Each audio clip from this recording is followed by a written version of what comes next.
আশা করি প্রত্যেকেই ভালো রয়েছো।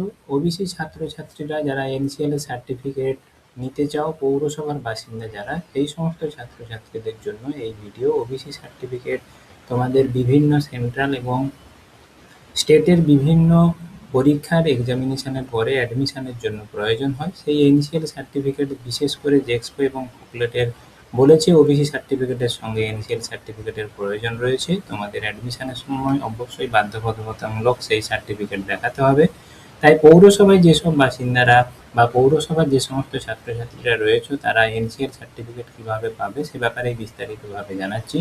প্রথম কথা, আগে আমাদের জেনে নিতে হবে এনসিএল সার্টিফিকেট পাওয়ার জন্য কি কি ডকুমেন্টসগুলো অবশ্যই প্রয়োজন। মূল কথা, যদি তোমাদের পরিবারে কেউ সার্ভিস হোল্ডার হয়ে থাকে তাহলে তার ইনকাম সার্টিফিকেট, এবং তোমাদের পরিবারের যারা ওবিসি সার্টিফিকেট বা ওবিসি ক্যাটাগরি রয়েছে সমস্ত OBC category certificate, residential certificate, voter card অথবা ইলেকট্রিসিটির বিল অথবা বিভিন্ন রকমের যে রেসিডেন্সিয়াল সার্টিফিকেট এবং ট্যাক্সের যে কাগজ রয়েছে, অর্থাৎ যেভাবে তোমরা কাউন্সিলরের কাছে গিয়ে তোমরা ট্যাক্স কাটো সেই ট্যাক্সের কাগজ, বিশেষ ক্ষেত্রে গ্রাম পঞ্চায়েতে অঞ্চলে গিয়ে যে ট্যাক্স কাটা হয় সেই ট্যাক্সের রসিদও প্রয়োজন রয়েছে, ফটোকপি, মাধ্যমিকের অ্যাডমিট কার্ড এবং তোমার নিজস্ব কাস্ট সার্টিফিকেট, ওবিসি সার্টিফিকেট অবশ্যই প্রয়োজন রয়েছে। এবারে চলে যায় যে পৌরসভার বাসিন্দারা কিভাবে এনসিএল এর সার্টিফিকেট পাবে। তোমাদের প্রথম কথা, এনসিএল সার্টিফিকেটের জন্য ইনকাম সার্টিফিকেট এবং রেসিডেন্সিয়াল সার্টিফিকেট দুটোই প্রয়োজন। যখন তোমরা ইনকাম সার্টিফিকেট তোমাদের কাউন্সিলরের কাছ থেকে বের করবে সেটা যেন রেসিডেন্সিয়াল উইথ ইনকাম সার্টিফিকেট হয়, অর্থাৎ যাতে রেসিডেন্সিয়ালের সঙ্গে যেন ইনকাম সার্টিফিকেট দুটোই অ্যাড করা থাকে, তাহলে সেই একটাই সার্টিফিকেট নিলে কিন্তু হয়ে যাবে। এবারে চলে যায় তোমাদের ইনকাম সার্টিফিকেটটা তোমরা কোথা থেকে পাবে। ইনকাম সার্টিফিকেটটা তোমরা কিন্তু এসডিও অফিস থেকে পাবে, তোমরা এখানে কিন্তু বিডিও অফিস থেকে পাবে না, তোমরা এসডিও অফিস থেকে পাবে। সেটা কিভাবে পাবে, সেই ইনকাম সার্টিফিকেটটা কাউন্সিলরের কাছ থেকে নেওয়ার পর তোমরা সেই একইভাবে অফিসিয়াল ওয়েবসাইটে চলে যাবে। এই অফিসিয়াল ওয়েবসাইটটি হলো https://castcertificate.wb.gov.in। এইখানে গিয়ে ক্লিক করলেই প্রথমেই যে বিশেষ অফিসিয়াল পোর্টালটা রয়েছে সেখানে ক্লিক করলেই যে উইন্ডোটা খুলবে, এখানে ওবিসি সার্টিফিকেটে এখানেই আছে স্টেট অ্যান্ড সেন্ট্রাল। যারা স্টেটের বিভিন্ন পরীক্ষার জন্য অ্যাপ্লাই করেছে যেমন জেক্সপো বুকলেট, এগুলো স্টেটের ক্ষেত্রে স্টেট অ্যাপ্লাই করবে। যারা সেন্ট্রালের ক্ষেত্রে বিভিন্ন নিট বা অন্যান্য এক্সামিনেশন সেন্ট্রালে যেগুলো হয় তার অ্যাডমিশনের ক্ষেত্রে হলে সেখানে তোমরা সেন্ট্রালে ক্লিক করবে। এবারে ওবিসি স্টেট ক্লিক করার পরে তোমাদের ডিজিটালাইজ সার্টিফিকেট প্রায় প্রত্যেকের যদি না কারো হাতে লেখা হয়ে থাকে তখন সেটা কিন্তু নো করে তোমরা পরপর বাকি যে ডকুমেন্টসগুলো দেওয়া রয়েছে বা বাকি যে তথ্যগুলো দেওয়া রয়েছে সেভাবে সঠিকভাবে ফিল আপ করবে। ফিল আপ করতে গিয়ে যদি কারো কোনো কিছু জানতে অসুবিধা হয় কমেন্ট সেকশানে জানাতে ভুলবে না। এ ব্যাপারে আমার এই প্রথম ভিডিও, আমারও কিছু বিশেষ যতটা পরিমাণে আমার জ্ঞান রয়েছে সেটা তোমাদের সামনে শেয়ার করলাম। তোমাদেরও যদি কোনো বিশেষ মতামত থাকে কমেন্ট সেকশানে জানাতে ভুলবে না।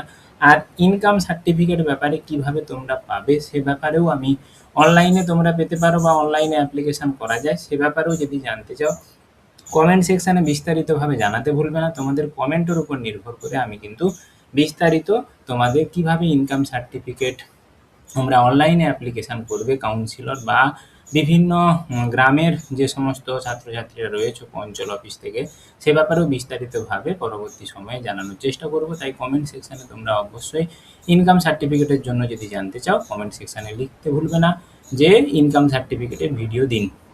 তাহলে বুঝতে পারলে তোমাদের এই সব তথ্যগুলো যেগুলো বিডিও অফিস থেকে পাওয়ার জন্য যে ডকুমেন্ট তথ্যগুলো আমি বলেছিলাম গ্রাম পঞ্চায়েতের অফিসে আগের ভিডিওতে বলেছিলাম কেমন দিতে হয়, সেই একই রকম তথ্য পরপর দিবে এবং এখানে এই যে ইনকাম সার্টিফিকেট কাউন্সিলের কাছ থেকে যেগুলো নেওয়ার সেটা দিবে। দেওয়ার পরে তোমাদের বাবা মায়ের এখানে কোথাও যদি সার্ভিস হোল্ডার হয়ে থাকে সেই ক্যাটাগরি বিভিন্ন বাড়ির জায়গাপত্রের কাগজপত্র এবং তোমাদের ইনকামের বিভিন্ন তথ্য এখানে দিতে বলেছে, সেগুলো সঠিকভাবে দেওয়ার পর এই অ্যাপ্লিকেশানটা সাবমিট করার পরে এর যে অ্যাপ্লিকেশান কপি হবে তার আইডি নম্বর দিয়ে সেই কপিটা প্রিন্ট আউট করে তোমাদের এই অরিজিনাল কাগজ, মাধ্যমিকের অ্যাডমিট কার্ড, তোমার কাস্ট সার্টিফিকেট এবং তোমার পরিবারের income certificate, residential certificate, voter card, তোমার বাবা মার রেশন কার্ড, এগুলো সব অরিজিনাল কপি নিয়ে গিয়ে তোমাদেরকে এসডিও অফিসে গিয়ে 2-3 দিনের মধ্যে দেখা করতে হবে তার সঠিক দপ্তরে গিয়ে দেখা করলে তারা আবার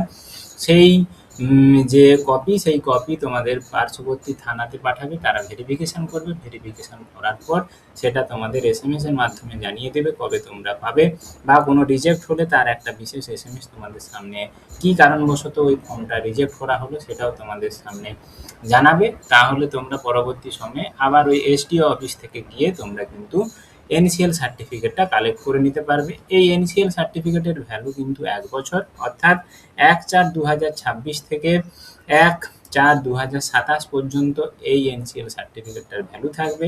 ১ বছর পরে আবার এনসিএল সার্টিফিকেট তোমাদের নতুনভাবে করতে হবে। তাহলে এনসিএল সার্টিফিকেট কিন্তু কাস্ট সার্টিফিকেটের মতো সারা বছর নয়।